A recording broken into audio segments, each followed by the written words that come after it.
आज ले उनकी पनाह,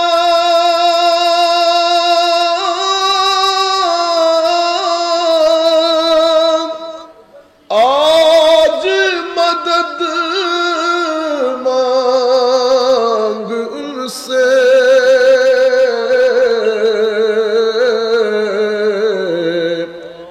फिर न मानेंगे क़यामत में अगर मान गया। सलातुन या रसूल अल्लाह अलैकुम, सलामुन या हबीब अल्लाह अलैकुम। तमन्ना दर्द दिल हो तो कर खिदमत फकीरों की,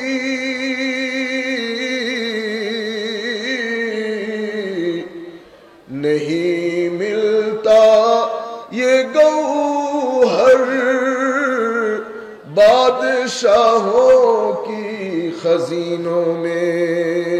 सलातुन या रसूल अल्लाह अलैकुम, सलामुन या हबीब अल्लाह अलैकुम। बिस्मिल्लाहिर रहमानिर रहीम। क़ाल अल्लाहु सुब्हानहु व तआला फ़िल क़ुरआनिल करीम, यरफ़इल्लाहु अल्लज़ीना आमनू मिनकुम वल्लज़ीना ऊतुल इल्मा दरजात वल्लाहु बिमा तअमलून ख़बीर। व अयदन क़ाल अल्लाहु सुब्हानहु व तआला, व क़ाल अल्लज़ीना ऊतुल इल्मा वैलकुम सवाबुल्लाहि ख़ैरुल लिमन आमना व अमिला सालिहा वला युलक़्क़ाहा इल्ला अस्साबिरून। वअयदन क़ाल अल्लाहु सुब्हानहु व तआला, वस्नइल फुल्का बिअअयुनिना व वह्यिना वला तुखातिबनी फिल्लज़ीना ज़लमू इन्नहुम मुग़रक़ून। सदक़ल्लाहु मौलानाल अज़ीम। আল্লাহ রাব্বুল আলামিনের দরবারে শুকরিয়া এই কারণে, মহান আল্লাহ আমাদেরকে যেই নিয়ামতগুলা দিয়ে মহান আল্লাহ আমরা নিজের কর্মের মাধ্যমে সম্মানিত হওয়ার অনেক আগে আমাদেরকে সম্মানিত করেছেন, সেই নিয়ামতগুলার অন্যতম, সেগুলো আপনারা জানেন, আমরা রাসূল পাকের উম্মত, কুরআন আমাদের কিতাব, বর্তমান সময়ে ইসলাম আমাদের ধর্ম, এগুলো আমরা সবাই জানি। এগুলা ছাড়াও আমরা যখন বিশ্ব বাজারে উপস্থিত হই, আমরা যখন বিশ্বের বাজারে উপস্থিত হই, তো তখন আমরা বলি না কার কি আছে উপস্থাপন করেন, কার কি আছে উপস্থাপন করেন। বিশ্বের মধ্যে আপনারা একমাত্র জাতি যারা আমাদেরকে যখন বলা হয় উপস্থাপন করার জন্য, আমরা যদি আমাদের ধর্মকে বিভিন্ন অ্যাঙ্গেল থেকে উপস্থাপন করতে যাই, তো পৃথিবীর কোন টেবিল আমাদের উপস্থাপিত জিনিসগুলার ভর সহ্য করতে পারবে? পৃথিবীতে এমন কোন টেবিল নাই। যেমন সবাই উপস্থিত এখানে বিভিন্ন টিভি প্রোগ্রামে, কথায় কথায় আপনারা মানুষকে এটা দেখাতে চান বা আমরা মানুষকে এটা ইমপ্রেশন দিতে চাই যে আমাদের মানে মুসলমানরা, ইসলাম, ওই ধর্ম এই ধর্ম সব এক ধর্ম এক জায়গায় না। আপনি সবাইকে এক কাতারে দাঁড় করিয়েন না। কেন? কারণ হচ্ছে আমি যখন উপস্থাপন করছি আমাকে, আমি প্রথমে আমার পক্ষ থেকে আমি কোরআন উপস্থাপন করলাম, কোরআন উপস্থাপন করলাম। স্বাভাবিক বিশ্বের অধিকার আছে আমাকে প্রশ্ন করার যে আমি আপনার এই উপস্থাপিত কিতাবের উপর বিশ্বাস কেন করব? এটা আপনার গ্রন্থ, এটা দিয়ে আমি কি করব? পৃথিবীর অধিকার আছে, পৃথিবীর অধিকার আছে। আমি এখন এই প্রশ্নের উত্তরে যেই কথা বলবো সেটা পৃথিবীর কোন ধর্মগ্রন্থের আলেম এই কথা বলতে পারবে না। সেটা কোন কথা? সেটা হচ্ছে এই গ্রন্থে বিশ্বাস করেন আর না করেন, এই গ্রন্থ পড়ার পরে আপনি বলতে বাধ্য হবেন এটা কোনো মানব রচিত কিতাব নয়। কেন? কারণ বর্তমান বিশ্বের সবচেয়ে অলৌকিক ঘটনা হচ্ছে বিজ্ঞান। আমরা আমাদের ভাইয়েরা বোনেরা কলেজ ইউনিভার্সিটি আমরা প্রত্যেক কিছুকে বিজ্ঞানের আলোকে যাচাই বাছাই করি। এখন আমি যে কথা বলতে পারবো সেই কথা পৃথিবীর কোন ধর্মের আলেম বলতে পারবে না। সেটা কি?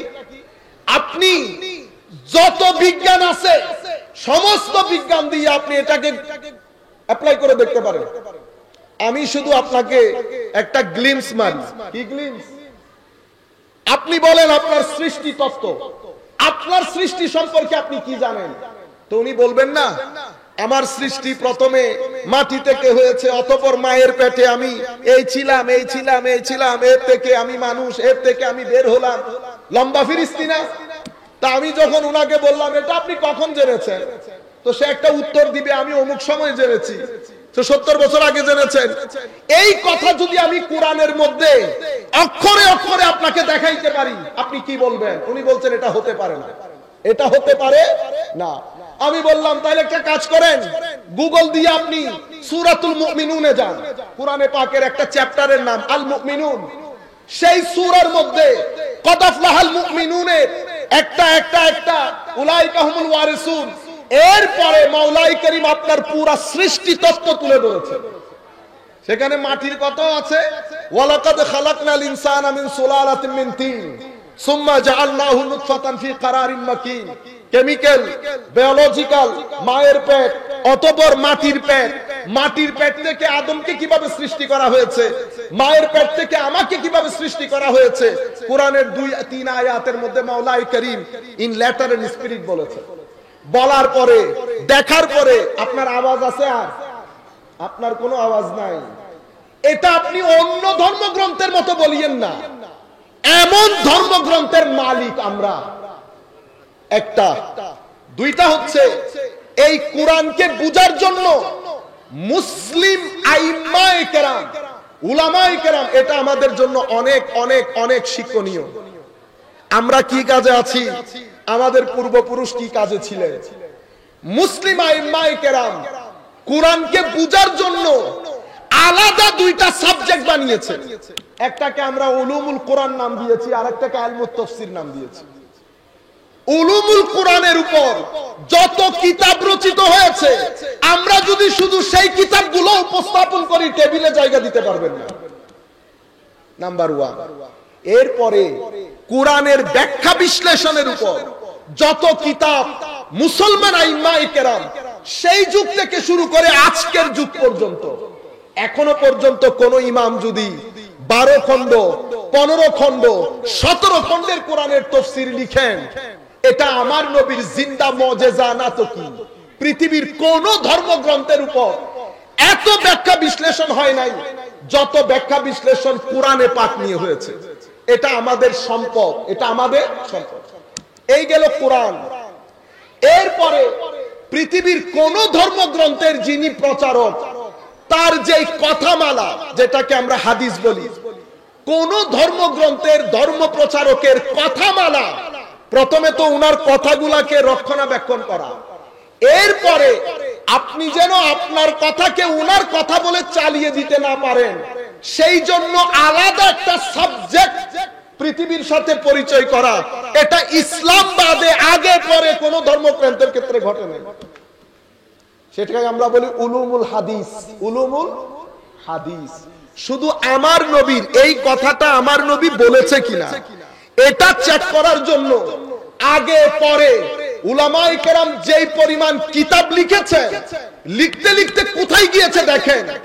যখন পরবর্তী যুগে বিভিন্ন ফেরকা হয়ে গেছে, মুসলমানরা বিভিন্ন দলে উপদলে বিভক্ত, রাজনৈতিক কারণে, স্বার্থের কারণে, দ্বন্দ্বের কারণে বিভিন্ন দলে উপদলে বিভক্ত, যার যেমন মন চায় ইতিহাস ভরে দিয়েছে বানানো ঐতিহাসিক ঘটনা দিয়ে। কিন্তু আমাদের আইম্মায়ে কেরাম কি বসা ছিল? বসা ছিল না। আইম্মায়ে কেরামের পুরো একটা গ্রুপ দাঁড়িয়ে গেছে তারা আরো একটা সাবজেক্ট শুধু হাদিস সংরক্ষণের জন্য উম্মতে পৃথিবীর জমিনকে দিয়েছে, সেটাকে আমরা বলি না ইলমুর রিজাল।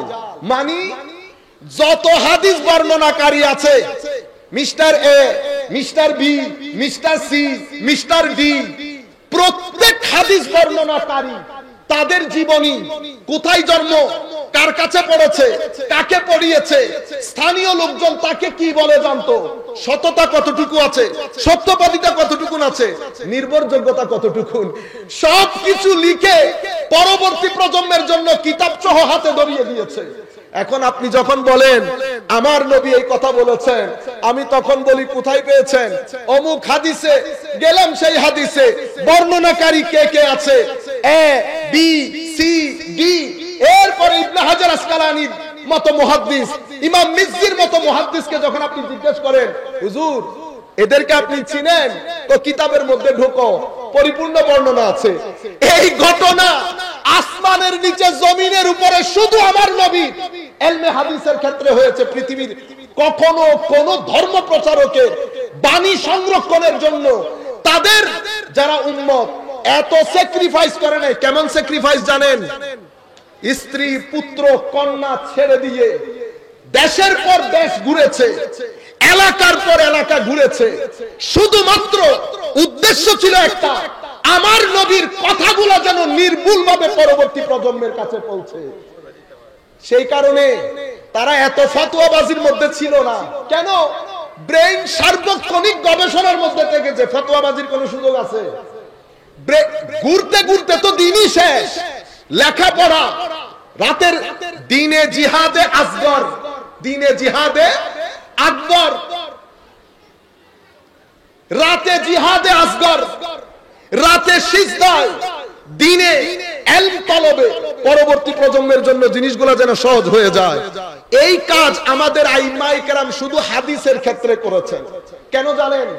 কারণ আমার আল্লাহ আলেমদেরকে যে সম্মান দিয়েছেন এবং সাহেবুল ইলমকে আল্লাহ যে সম্মান দিয়েছেন, কি সম্মান?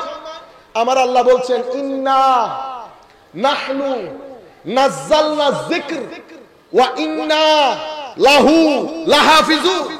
নিশ্চয়ই আমরা কুরআন অবতীর্ণ করেছি। মাওলা আমরা বললেন কেন? আমিও তো বলতে পারতেন। কোরআনের অসংখ্য জায়গায় আপনি বলেছেন নিশ্চয়ই আমি সৃষ্টি করেছি। এখানে আমরা হলো কেন?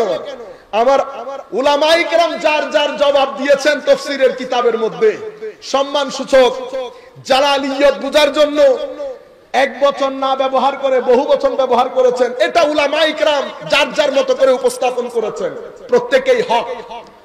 কিন্তু সেটাকে অন্যভাবে দেখারও সুযোগ আছে। উলামায়ে কেরাম দেখার পরে দরজা বন্ধ করে দেয় নাই, দরজা খোলা রেখেছেন। যেই কথা আমার নবী বলে যান নাই, সেই কথার দরজা কিয়ামত পর্যন্ত খোলা থাকে, কিয়ামত পর্যন্ত খোলা থাকে। মাওলাকে জিজ্ঞেস করলেন, মাওলা আমি না বলে আমরা বললেন কেন? জিবরিল একটু কষ্ট করেছে, সেজন্য জিবরিলকে সাথে নিলাম। সেটা আমি করি নাই তো, সেখানে জিবরিলও ছিল। তো জিবরিল যেহেতু এই আজিমুস শান কাজ সহযোগিতা করেছে, জিবরিলকে একটু সম্মানিত করার জন্য আমি না বলে আমরা বলেছি। আচ্ছা মাওলা এটা তো বুঝলাম, ওয়া ইন্না লাহু লাহাফিজুন, নিশ্চয় আমরা সংরক্ষণ করব। মাওলা আমরা বললেন কেন? তো আমরার মধ্যে প্রথমত আমার নবী আছে, নবীর সাহাবীরা আছে, তাবেঈনদের উলামায়ে কেরাম আছে। এভাবে কিয়ামত পর্যন্ত আমার নবীর উম্মতের যেই আলেমের মাধ্যমে ইলমের যেই শাখার খিদমত হবে, প্রত্যেক আলেম আমার এই ইন্নার মধ্যে অন্তর্ভুক্ত থাকবে। আমরা নিঃসন্দেহে বলতে পারি আজকে যার মজলিসে বসেছি উনিও আল্লাহর ওই ইন্নার মধ্যে অন্তর্ভুক্ত আছে। নিশ্চয় আমরা হেফাজত করব। তো এখন প্রতিষ্ঠান করে দিন হেফাজতের জন্য হুজুর আল্লামা আজিজুল হক আল কাদেরী রাহমাতুল্লাহি আলাইহি ওয়া নাফা'না বিউলুমিহি ফিদ দারাইনি আমিন। উনি এই প্রতিষ্ঠান করেছেন বিল্ডিং বানানোর জন্য। বিল্ডিং না না না, উদ্দেশ্য কি ছিল হুজুর? উদ্দেশ্য হেফাজতে দ্বীন। তো যখন হেফাজতে দ্বীন উদ্দেশ্য হয়, আমার আল্লাহ বলছেন আসো তুমিও আমার ইন্নার চাদরের মধ্যে আবৃত হয়ে যাও।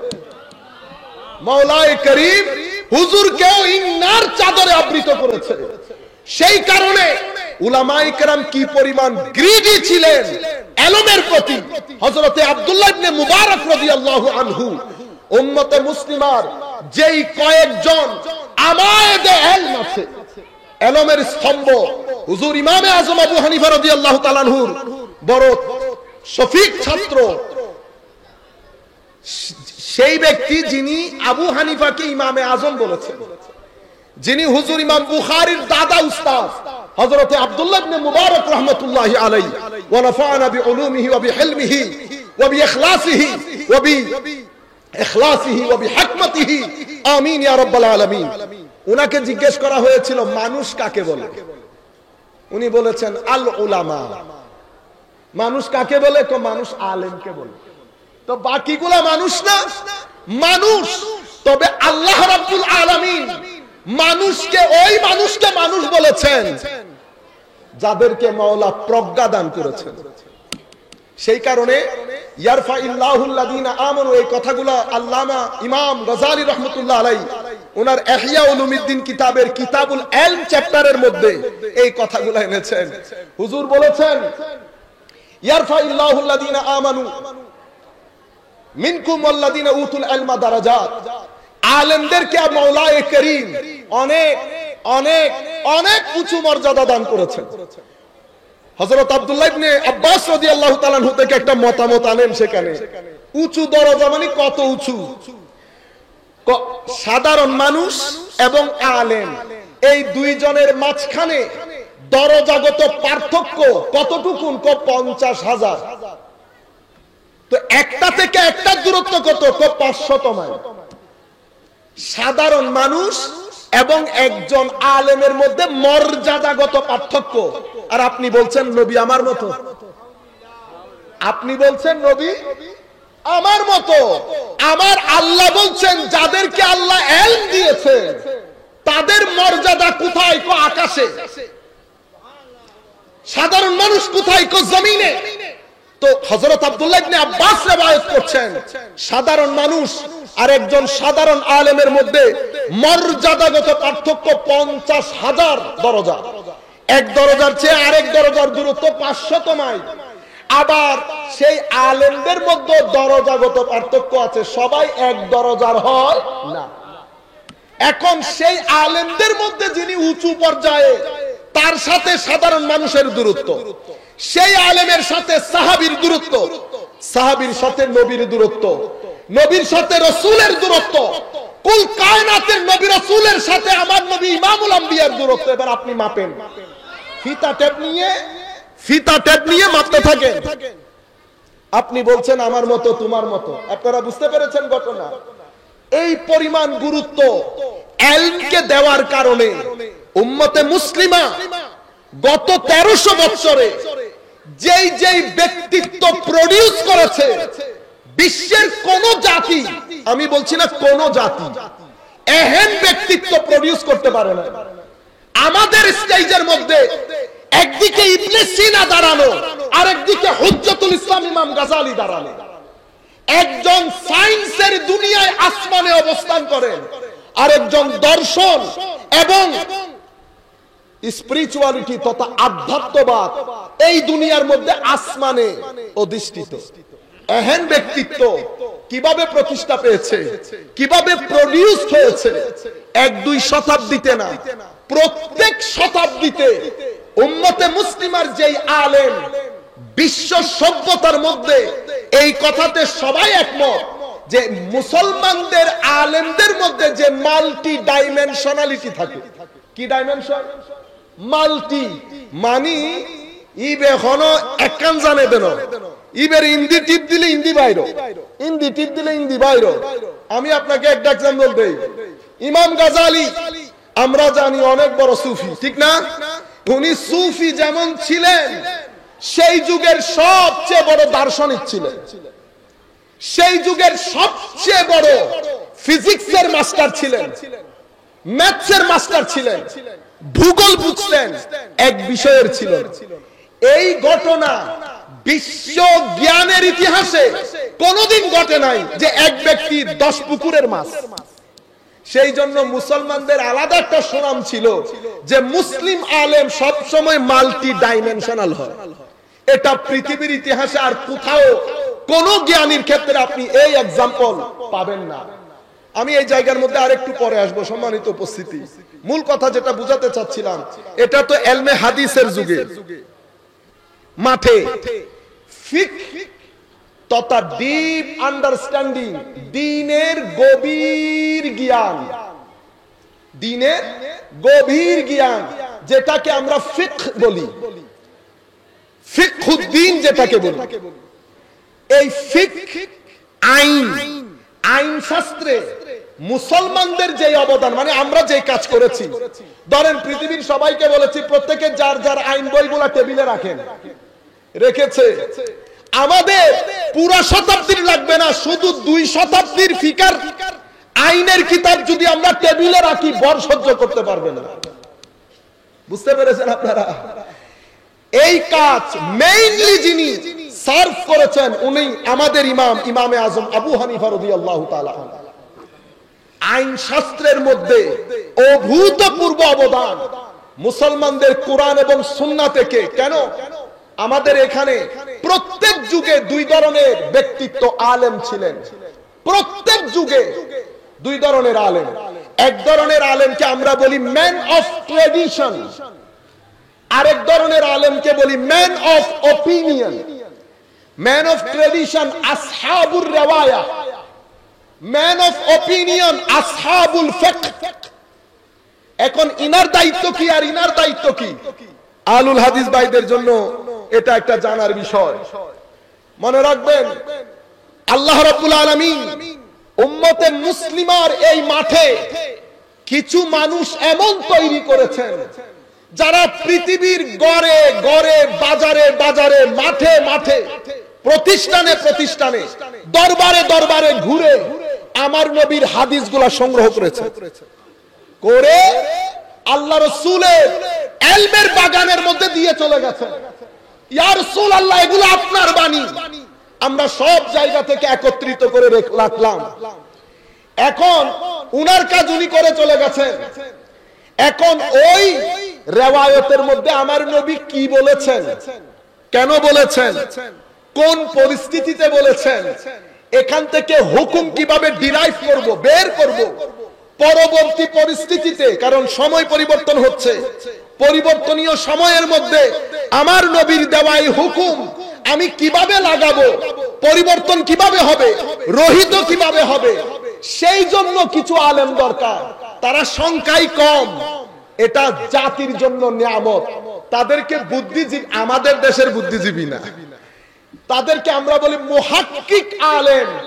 মানে ওনারা এক হাদিসের ভিতরে যদি ঢুকে 3 শব্দ দিয়ে 3টা কিতাব লিখে ফেলতে পারে। এটা আল্লাহ রাব্বুল আলামিনের খাস দান। এদিকে ইঙ্গিত করে আমার নবী হাদিসে পাকের মধ্যে ইরশাদ করেছেন, মান ইউরিদিল্লাহু বিহি খায়রা ইউফাক্কিহু ফিদ্দীন। মাওলাই করিম যাকে পছন্দ করেন, আল্লাহ যাকে ইন্নার চাদরে আবৃত করতে চান, মাওলাই করিম তাদেরকে দ্বীনের গভীর গভীর গভীর জ্ঞান দান করেন। ওনারা কি করেন? ওনারা ডুব দেন রিওয়ায়াতের মধ্যে, ডুব দিয়ে হুকুমগুলা বের করেন। কেন বলেছে, কি কারণে বলেছে, কোন সনে বলেছে, কোন পরিস্থিতিতে বলেছে, কে ছিল, কিভাবে হুকুম ডিরাইভ করব, পরিবর্তন হলে কিভাবে হবে, সময়ের পরিবর্তনে হুকুমের অবস্থা কি হবে, সবকিছু একটা প্যাকেজের মধ্যে দিয়ে বাগানে ফেলে চলে গেছে। আপনি যখন নবীর বাগানে ঢুকেছেন, এটাও আছে, এটাও আছে। এই কাজগুলো কারা করেছে?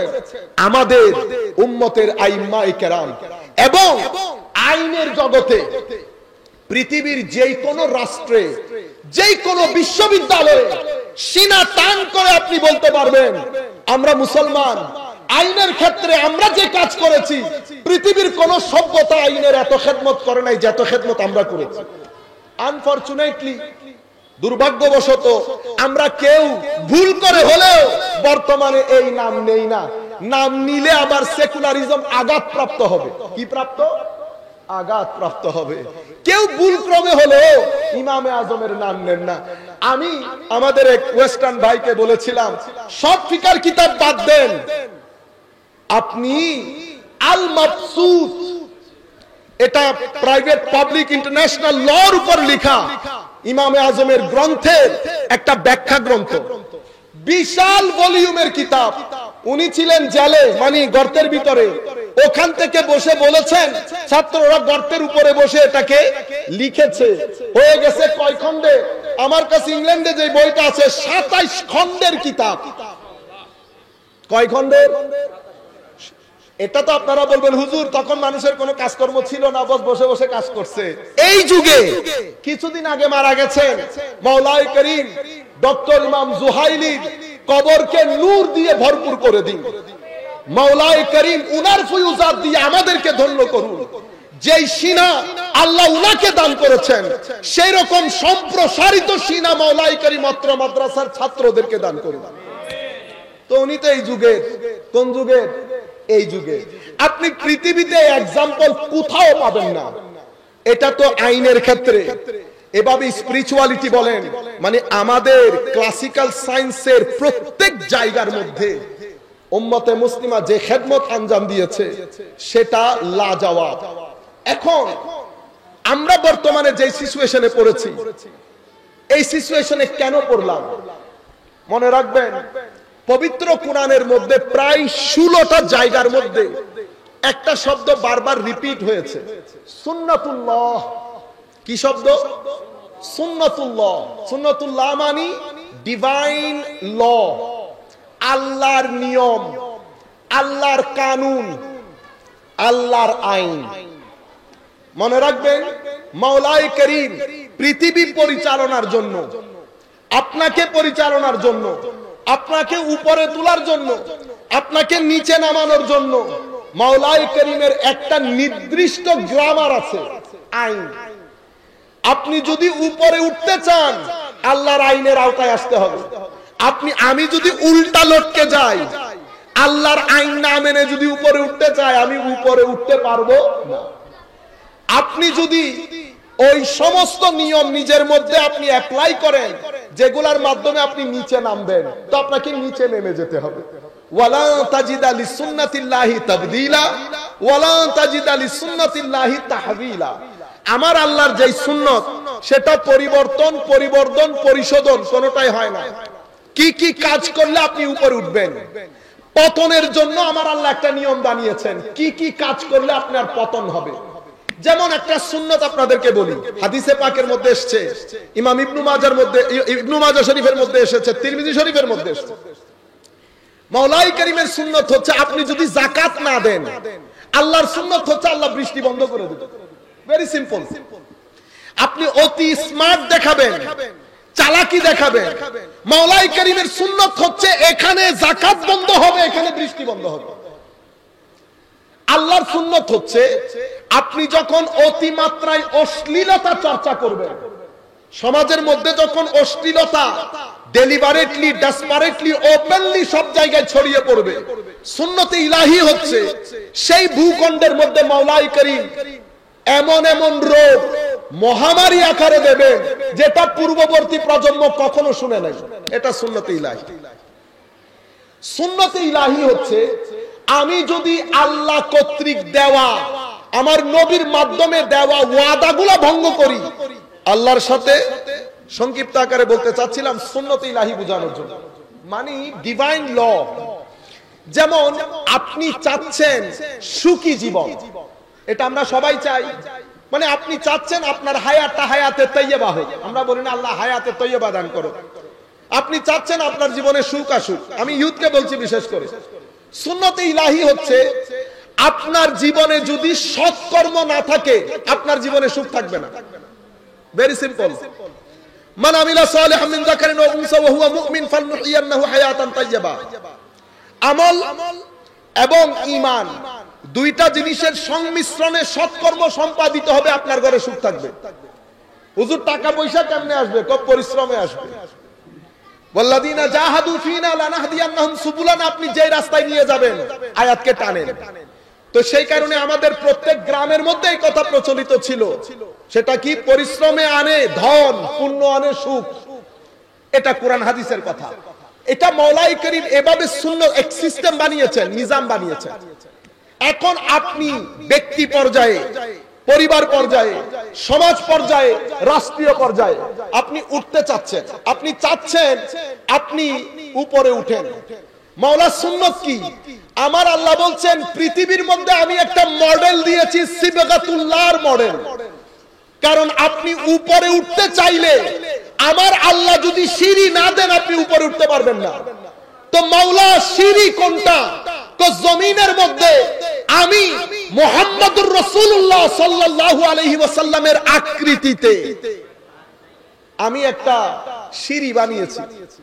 যেই ব্যক্তির সাথে নবী করিম সাল্লাল্লাহু আলাইহি ওয়াসাল্লামের চারিত্রিক মিল থাকবে সেই ব্যক্তি উপরে উঠবে। Very simple. আজকের দিন পর্যন্ত যারাই চরিত্রের দিক থেকে নবী করিম সাল্লাল্লাহু আলাইহি ওয়াসাল্লামের আমানতদারি, সত্যবাদিতা, সততা, ন্যায়পরায়ণতা, আপনি এই বিষয়গুলো যতক্ষণ পর্যন্ত নবীর সাথে মিল না দেবেন আপনি উপরে উঠতে পারবেন না। আরেকটা বিষয় হচ্ছে দ্বীন। মনে রাখবেন, একটা হচ্ছে উপরে উঠা, বিল্ডিং পাকা হয়ে গেছে, রাস্তাঘাট পাকা হয়ে গেছে, আপনি উপরে উঠে গেছেন। পরিশ্রমে আনে ধন, ধন হয়ে গেছে, সভ্যতা গড়ে উঠেছে, কিন্তু ধন এবং সভ্যতার মধ্যে সুখ থাকে না, সুখ আলাদা বিষয়। তো সুখ আসবে কেমনে? তো আমার নবীর যেই দ্বীনি মতবাদ, অর্থাৎ আমার নবীর উপর ঈমান, আমার নবীর আনিত কিতাব, আমার নবীর আনিত আদর্শ, এটা যদি আপনি ধারণ করেন তো আপনার কাছে ধনও থাকবে, সুখও থাকবে। বুঝতে পেরেছেন? পৃথিবীর মধ্যে অনেক দেশ ধনশালী, আপনারা হয়তো জানেন না, ইউরোপ এখন সবচেয়ে তাদের ইতিহাসের অস্থির সময়ের মধ্যে আছে। একদিকে খরা, একদিকে যুদ্ধ, একদিকে পানি। মনে রাখবেন, এরপরেও যতটুকুন টিকে আছে তাদের সততার কারণে, তাদের সত্যবাদিতার কারণে, তাদের ন্যায় পরায়ণতার কারণে, তাদের মানবিক গুণাবলীর কারণে। এটা আমাদের জন্য দারুণ একটা সময় জেগে উঠার। আমরা কিভাবে জেগে উঠবো? তো আমাদের জন্য মডেল আমার নবী সাল্লাল্লাহু আলাইহি ওয়াসাল্লাম। সেই কারণে আমার আল্লাহ নবীকে আমাদের জন্য বলেছেন উসওয়ায়ে হাসানা। তো মনে রাখবেন, জাতি জেগে উঠার পেছনে দুইটা জিনিস মূল ভূমিকা পালন করে। তোর মধ্যে একটা হচ্ছে শিক্ষা, একটা হচ্ছে শিক্ষা। কেমন শিক্ষা? কেমন শিক্ষার মাধ্যমে একটা জাতি জেগে উঠে? আর আমাদের ইসলামী শিক্ষা কোনটা? এটা আমার আখেরি পয়েন্ট, এটা বলে আমি শেষ করে দেব। সম্মানিত উপস্থিতি, শিক্ষা ব্যবস্থা আমরা কার কাছ থেকে শিক্ষা ব্যবস্থা নিব? কেউ অমুক, কেউ সমুক, কেউ প্লাটো, কেউ অ্যারিস্টটল, কেউ ওয়েস্টার্ন কান্ট্রি। আমি বলছি, যেমন আমরা একটা সিটিং এর মধ্যে ছিলাম, এখান থেকে বেশ কিছু লোকজন ছিলেন। তোরা আমাকে বলছেন, আপনাকে যদি এখন প্রাইম মিনিস্টার করা হয় আপনি শিক্ষা ব্যবস্থা কিভাবে করবেন? তা আমি বললাম, দেখেন, আমি শিক্ষা ব্যবস্থার জন্য তো আমাকে কাজ করতে হচ্ছে না, কারণ আল্লাহর নবীকে আল্লাহ বানিয়েছেন, পাঠিয়েছেন শিক্ষক হিসাবে। তো আমি যদি শিক্ষা নিতে হয় আমি আমার নবীর কাছ থেকে শিক্ষা নেব। তো শিক্ষার মূল কি হবে? আমি বললাম, আমাদের ইসলামী শিক্ষার মূল দুইটা জিনিস, এবং আমাদের ইসলামী শিক্ষার মধ্যে রেজাল্ট পাঁচটা, মূল দুইটা। আমাদের ইসলামী শিক্ষা ব্যবস্থার মূল হচ্ছে আকীদা এবং নজরিয়া। আকীদা এবং নজরিয়া। আকীদা কি?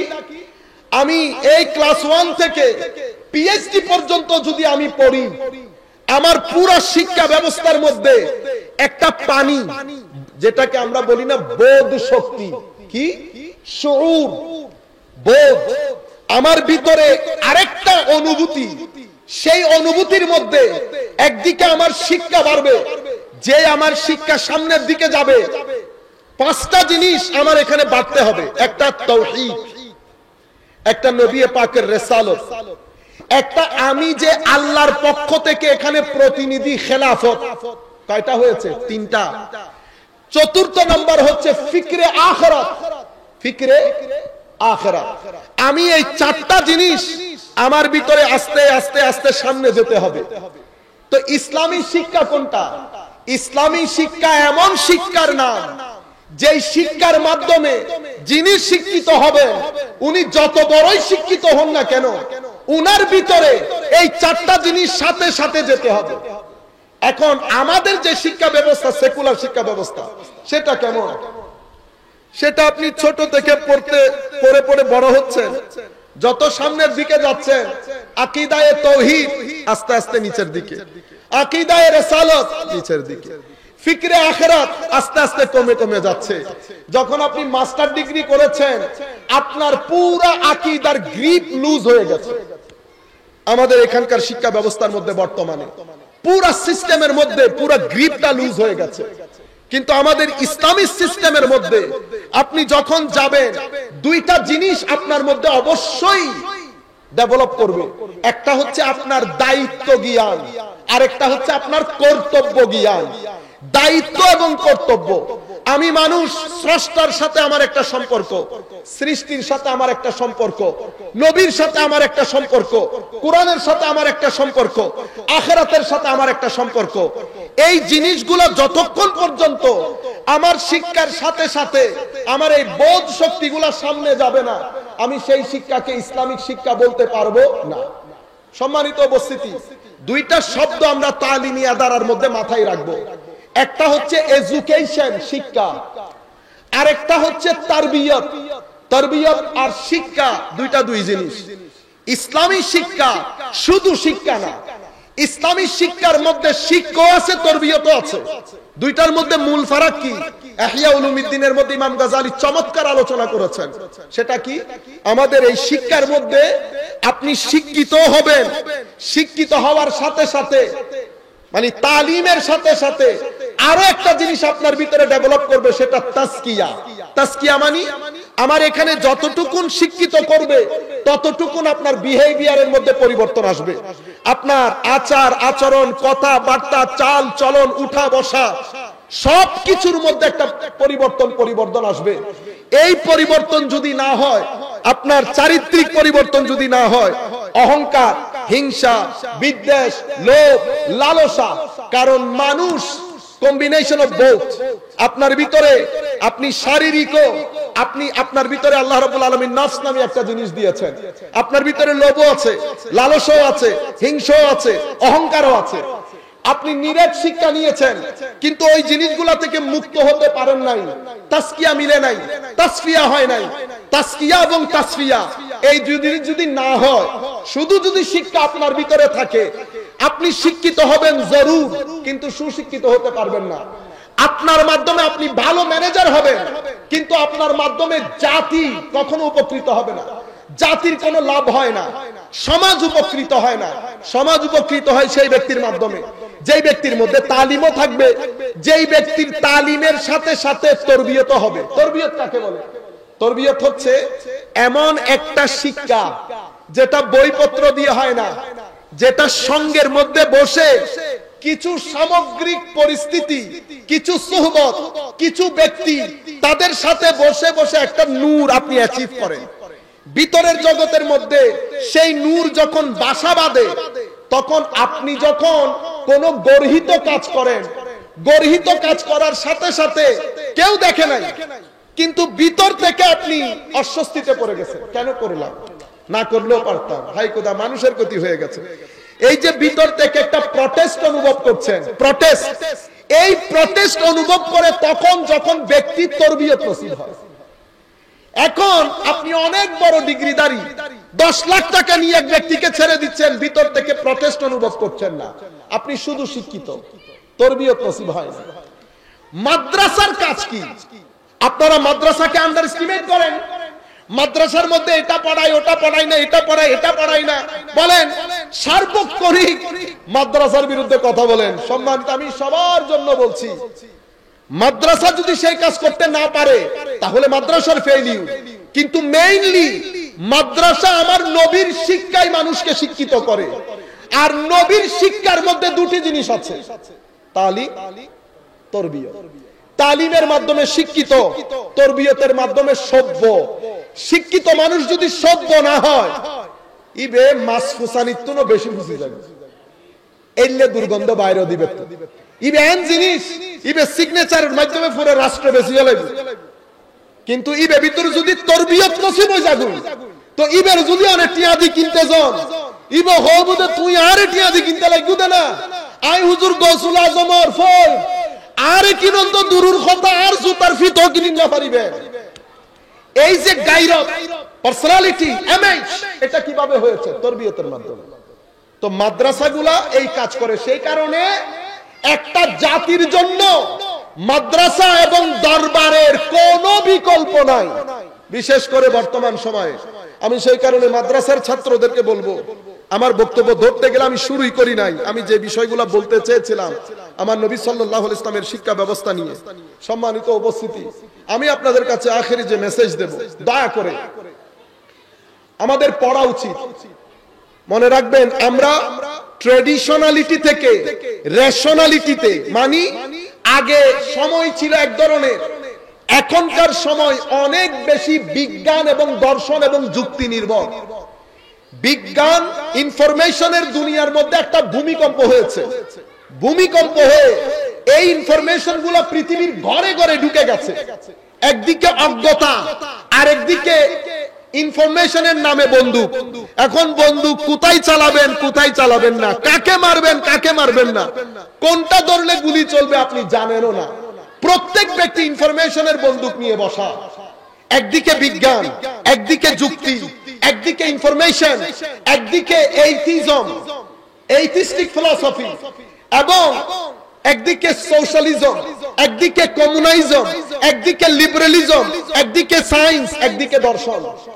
এহেন পরিস্থিতিতে আপনারা যারা মাদ্রাসায় পড়েন, আমরা যারা পড়ি, এই প্রজন্মের দায়িত্ব হচ্ছে এই সময়ের মধ্যে আমরা দ্বীনের খেদমত করতে হলে কোন কোন অস্ত্র আমাদের প্রয়োজন। এই মুহূর্তে যদি আপনি দ্বীন বুঝতে চান, সাবজেক্ট আলাদা করে ফেলেন। আপনার বিষয় যদি কোরআনের তাফসীর হয়, তাফসীর পড়েন, আধুনিক জ্ঞান বিজ্ঞান সম্পর্কে জানেন, এজাজুল কোরআন, কোরআন এই সময়ে কেন মুজিজা, কোরআনের বৈজ্ঞানিক ডাইমেনশন, দার্শনিক ডাইমেনশন, আধুনিক ডাইমেনশন, আপনি এগুলা নিয়ে আধুনিক জনগোষ্ঠীকে যদি অ্যাড্রেস করতে না পারেন, আপনি তাদের কাছে দ্বীন কমিউনিকেট করতে পারবেন না। উম্মতে মুসলিমা হু হু করে অল্প সময়ের মধ্যে জার্মানি থেকে ফ্রান্স, এদিকে সিন্ধু প্রদেশ পর্যন্ত পৌঁছে গেছে। কিভাবে? শুধু তরবারি না, যেখানে যেখানে গেছে এলমের সমুদ্র বইয়ে দিয়েছে। গ্রিক দর্শন এসে যখন মুসলমানদের দুনিয়া খেয়ে ফেলতেছে, সেই সময় ইমাম গাজালি দাঁড়িয়ে গেছে, বাকিল্লানীরা দাঁড়িয়েছেন, অন্যান্য আইম্মায়ে কেরাম, ইবনে রুশদ দাঁড়িয়েছেন। পুরা গ্রিক দর্শনকে পড়ে হজম করে ইমাম গাজালি কিতাব লিখা শুরু করেছেন, তাহাফুতুল ফালাসাফা। দার্শনিকদের মিসগাইডেন্স, ভুল বুঝাবুঝি, এই কিতাব যখন রচনা করছেন, ওনার ছাত্ররা বলছেন, হুজুর দর্শন আপনার এই কিতাব যদি মানুষ পড়ে, মানুষ বলবে আবু হামেদ গাজালি দর্শন বুঝেই নাই, সেই কারণে দর্শনের সমালোচনা করেছে। এই কথা বলার পরে উনি এই কিতাব বন্ধ করে মাকাসিদুল ফালাসাফা, অর্থাৎ দর্শন বলতে কি বোঝায়, এটার উপর একটা কিতাব লিখেছেন। এই কিতাব লেখার পরে দর্শনের সমালোচনা করেছেন, গালমন্দ করেন নাই, যা করেছেন একাডেমিকলি করেছেন। একাডেমিকলি করে দর্শন আমার নবীর দেওয়া বিধানকে যে চ্যালেঞ্জ ছুড়ে দিয়েছেন, সেই চ্যালেঞ্জকে একাডেমিকলি ট্যাকল করেছেন। এটা আমাদের জন্য শিক্ষা। এখন ফিতনার সময় প্রত্যেকেই ফতোয়ার মধ্যে আছি। মাহফিলের মধ্যে আমরা সাধারণ মানুষ বসি, ভারী ভারী কথা মাহফিলের মধ্যে না, ভারী কথা আমরা বসে একাডেমিক টেবিলে ডায়ালগ করব একজন আরেকজনের সাথে বসে। আপনি আপনারটা রাখবেন, আমি আমারটা রাখবো, অমুক অমুকেরটা রাখবে, এরপরে এখান থেকে একটা ওয়ে আউট বের হবে। এই মুহূর্তে এটা বড় ক্রিটিক্যাল এবং সেনসিটিভ সময়। একদিকে দর্শন, একদিকে বিজ্ঞান, একদিকে জাগতিকবাদ, ম্যাটেরিয়ালিজম যেটাকে বলে, একদিকে এইথিস্টিক ফিলসফি, একদিকে অশ্লীলতা, একদিকে আমাদের নৈতিক অবক্ষয়। কোন জ্বালা আমরা সইব? তন্মধ্যে আমাদের অবস্থান আপনাদের সম্মুখে পরিষ্কার। মনে রাখবেন, আল্লাহ রাব্বুল আলামিন উম্মতে মুসলিমার মধ্যে প্রত্যেক যুগে ইমাম দিয়ে গেছেন। আমরা এক ইমাম কেন্দ্রিক না, আমাদের মধ্যে অসংখ্য ইমাম। যেই ইমামকে যেই যুগে খাটাইতে পারবো সেই ইমামকে সেই যুগে খাটিয়ে দেব। আল্লাহ রাব্বুল আলামিন সেই সিঁড়িগুলো আমাদের জন্য তৈরি করে দিয়েছে। এবং আমাদের উচিত হবে আমরা আগে গভীরভাবে চিন্তা করি। বারবার কোরআনে পাকের মধ্যে তাফাক্কুর এবং তাদাব্বুর, এই দুই কন্টেমপ্লেশন, গভীর চিন্তা করা, এটাকে কোরআন অনেক জোর দিয়েছে। এটা আমরা করি, ওয়ে আউট বের করি। মাওলাই করিম আমাদেরকে ভরপুর হিম্মত এবং তৌফিক দান করুন। আমাদের উলামায়ে কেরাম এবং আমাদেরকে মাওলা ইন্নার চাদরে আবৃত করুন। ওয়া মা আলাইনা ইল্লাল বালাগুল মুবিন। আসসালামু আলাইকুম ওয়া রাহমাতুল্লাহ।